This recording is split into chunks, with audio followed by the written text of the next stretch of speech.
শাকিব খানকে জন্মদিনের শুভেচ্ছা জানিয়েছেন তার সাবেক প্রথম স্ত্রী অপু বিশ্বাস।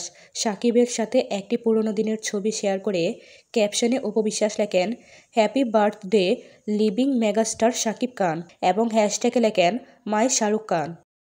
শাকিব খানকে জন্মদিনের শুভেচ্ছা জানিয়েছেন তার সাবেক দুই স্ত্রী অপু বিশ্বাস এবং ভুবলি।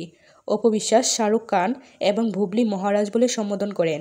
শাকিব খানকে জন্মদিনের শুভেচ্ছা জানিয়েছেন তার বড় ছেলে আবরাম খান জয়। বাবা শাকিব খানের সাথে দুটি ছবি শেয়ার করে ক্যাপশনে লিখেন, happy birthday dad, you are my inspiration, you are my proud father. শুভ জন্মদিন বাবা। শাকিব খানকে জন্মদিনের শুভেচ্ছা জানিয়েছেন তার সাবেক দ্বিতীয় স্ত্রী ভুবলি।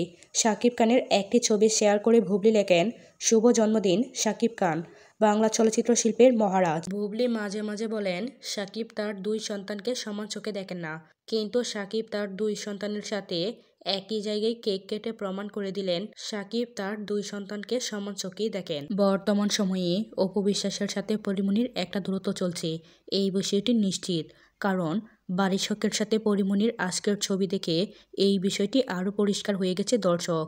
আবার অপু বিশ্বাসও কম নয়। অপু বিশ্বাস কিন্তু একাই ভালো ভালো প্রজেক্টে কাজ করে যাচ্ছেন।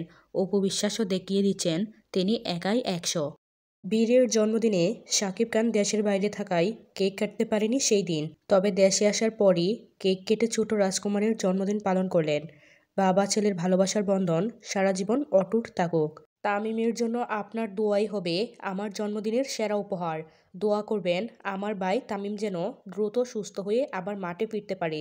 এইভাবেই ভক্তদের কাছে অনুরোধ করেছেন সাকিব আল হাসান। সম্প্রতি একটি সাক্ষাৎকারে নুসরাত ফারিয়াকে প্রশ্ন করা হয় মুজিব সিনেমাটি করে কোনো অনুশোচনা আছে কি। তার জবাবে নুসরাত ফারিয়া বলেন, মুজিব ছবিতে 5 বছর দিয়েছি, অনুশোচনা করলে পেশাকেই অপমান করা হবে। শেখ হাসিনার চরিত্র প্রসঙ্গে এইভাবেই তিনি উত্তর দিলেন। বরবাদের আগেই সেন্সরে জমা পড়েছে শাকিবের অন্তরাত্মা। ঈদে আসছে শাকিব খানের অন্তরাত্মা, পেল ছাড়পত্র। এটা মোটেও খুশির খবর নয়। এই সিনেমা ঈদের পর অথবা অক্টোবরে রিলিজ করলে ভালো হতো, তবুও শুভকামনা রইল অন্তরাত্মার জন্য।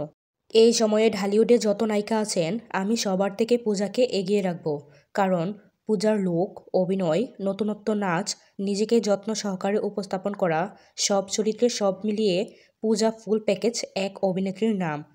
আগামী কোরবানির ঈদে আসছে পূজার ধামাকা টগর সিনেমা। এই সিনেমাতে তার নায়ক থাকবেন আদর আজাদ। ছবির শুটিং বর্তমানে চলমান। টগর সিনেমার জন্য রইল অগ্রিম শুভকামনা। নাটকের নায়িকা হিমি শাকিব খানের সাথে সিনেমা করতে চায়। তিনি বলেন, শাকিব খান নিজেকে অনেক প্রমাণ করেছেন, তার সাথে সিনেমা করতে পারলে ভালোই লাগবে।